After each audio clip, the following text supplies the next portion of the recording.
Pues ya estamos en nuestro espacio semanal de Implica Responde, donde cada semana ponemos luz sobre la nueva normativa de envases y residuos.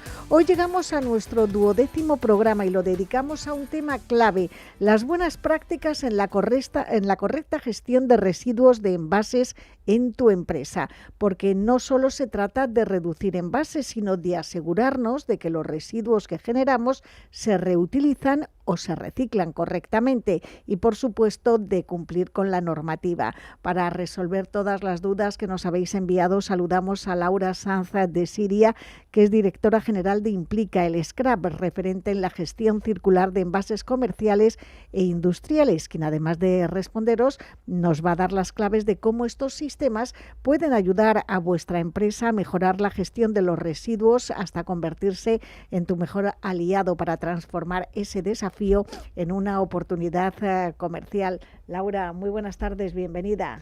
Muy buenas tardes, qué interesante el tema de hoy. Las buenas prácticas en la gestión de residuos son clave para poder luego continuar el proceso. Pues nos han llegado muchas consultas, así que si te parece vamos ya con la primera. Nos dicen buenos días, gracias a todas las empresas que nos han enviado sus dudas y en nuestra compañía tenemos residuos de envases de plástico y cartón. ¿Podemos entregarlos a cualquier empresa que los recoja o tienen que ser gestores autorizados?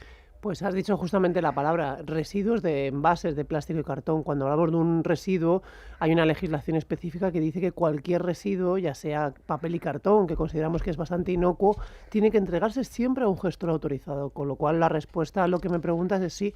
No puedes entregarlo a cualquiera, por mucho que te venga alguien y te diga dame el cartón o dame el metal porque te puedo pagar, sino hay que entregarlo siempre a un gestor autorizado. Entonces, esa empresa, como la que nos pregunta, ¿es poseedora de esos residuos de envases de plástico y de cartón? Justo decía, enlazando con otros programas que, si te acuerdas, hablábamos de las figuras que hay dentro de esta legislación de envases, la figura del poseedor final del residuo de envases es justamente esa empresa, la que genera el residuo de envase.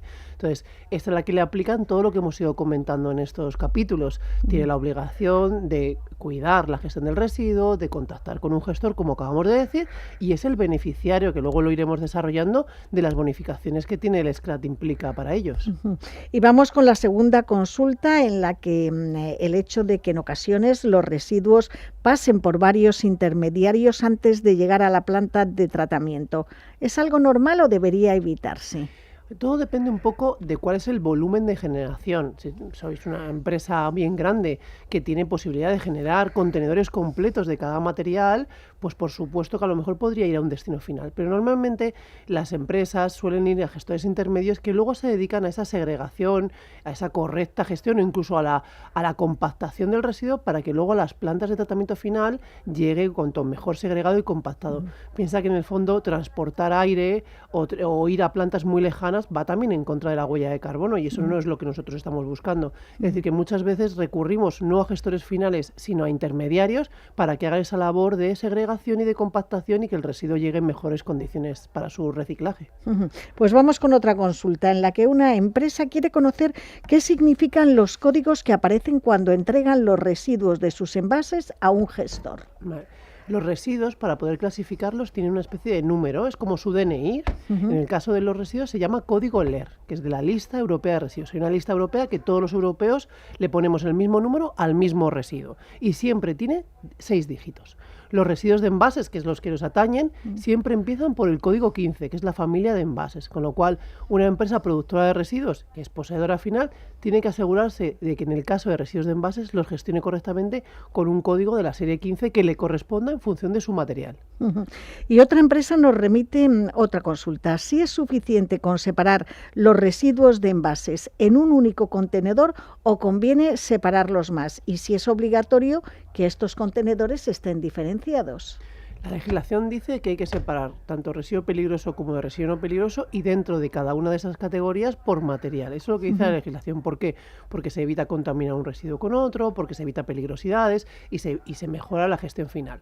Entendemos que efectivamente puede haber empresas que tengan cierto residuo menos segregado, pero siempre hay que ir a separar los residuos por peligrosidad o no peligrosidad, y dentro de eso por material, por cartón, por plástico, por metal, que es la mejor forma, primeramente, que es la forma legal, para que luego llegue eso, como hemos dicho, a esas plantas de segregación y esas plantas finales para poder recuperar los materiales. Otra pregunta que nos hacen: ¿cómo puedo identificar que un residuo de envase es peligroso? Por ejemplo, ¿un envase que ha contenido pintura es un residuo peligroso? Esto es difícil porque en el fondo la legislación dice que un residuo peligroso es tanto el residuo que tiene una cierta peligrosidad como los envases que hayan contenido una sustancia peligrosa. Entonces, si hablamos, por ejemplo, lo que acabas de decir de las pinturas, si la pintura que contenía era una pintura en base disolvente, que es una pintura peligrosa, su envase será también residuo peligroso. Pero en cambio, si tenemos una pintura en base al agua, el residuo es no peligroso. Entonces, todo depende un poco de si lo que haya contenido ese envase tenía cierta característica de peligrosidad en su formato sustancia, para poder determinar si es peligroso o no es peligroso. Y luego, lo que habíamos dicho antes de los códigos LER, pues los códigos LER de la serie 15 hay unos códigos específicos para residuos peligrosos. Una consulta que nos parece especialmente relevante. Te cito sin cambiar nada. Muchas empresas entregamos los residuos de envases a un gestor y damos por hecho que todo es correcto. Pero ¿hasta qué punto sigue siendo responsable la empresa de ese residuo después de entregarlo? Esto hila bastante bien con lo primero que habíamos dicho. Tengo que entregarle a un gestor. Aquí me ha venido uno cualquiera que me ha dicho: dame el cartón que te pago, dame el metal que te pago. Hay una responsabilidad que es responsabilidad ampliada. Es decir, que uno es responsable de ese residuo hasta que ese residuo deja de ser residuo, es decir, llega a una planta final.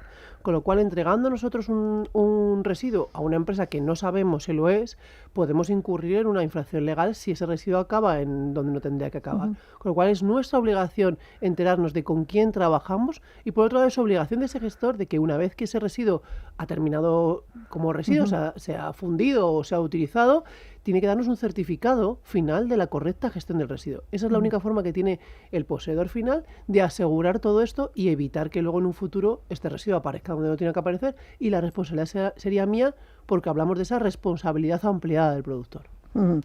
¿Cuáles serían entonces los pasos que tiene que dar una empresa para asegurarse de que el residuo de envase que genera ha sido correctamente gestionado?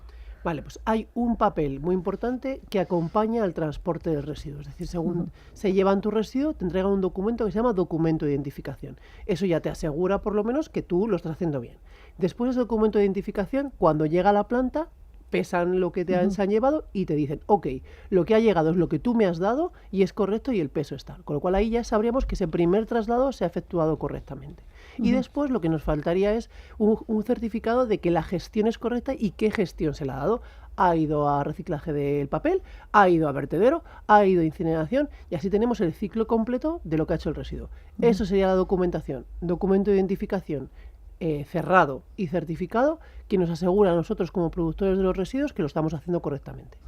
Y Laura, ¿puede una buena gestión de los residuos de envases convertirse en una oportunidad de eficiencia? Claro. Por el fondo, si nosotros segregamos los residuos, los separamos, lo hacemos más correctamente, sin restos de sustancias, mi gestor me va a cobrar menos, por un lado, y encima voy a poder optar a las bonificaciones del scrap. Es decir, es un win-win. Por un lado, pago menos por la gestión, evito sanciones, por supuesto, y por otro lado, el scrap me bonifica mayormente porque está correctamente separado todo.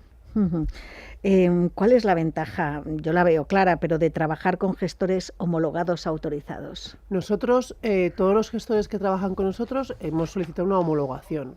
No es nada más sencillo que saber que están autorizados y que las prácticas medioambientales que ellos llevan a cabo son correctas. Con lo cual, una empresa que trabaje con Implica y con uno de esos gestores se asegura justamente de eso, de que esa responsabilidad ampliada es correcta, de que ese gestor te va a entregar ese documento de identificación, ese certificado, y que tu responsabilidad ampliada la tienes correcta y evitarías cualquier tipo de sanción. Yo creo que es la mejor forma de asegurar todo esto, bonificarte y tener los beneficios de trabajar con un gestor homologado y con un SCRAC como Implica, es asegurar esta trazabilidad que es clave para todo esto. Pues con esto nos quedamos. Laura Sanz de Siria, muchísimas gracias por habernos acompañado, y a todos ustedes les recuerdo que pueden enviar sus dudas sobre la gestión de residuos a este número de WhatsApp 626 28 38 04. Se lo repito, 626 28 38 04, o al correo info@somosimplica.com. Laura, nos escuchamos dentro de 7 días. Por supuesto, hasta entonces. gracias, hasta luego.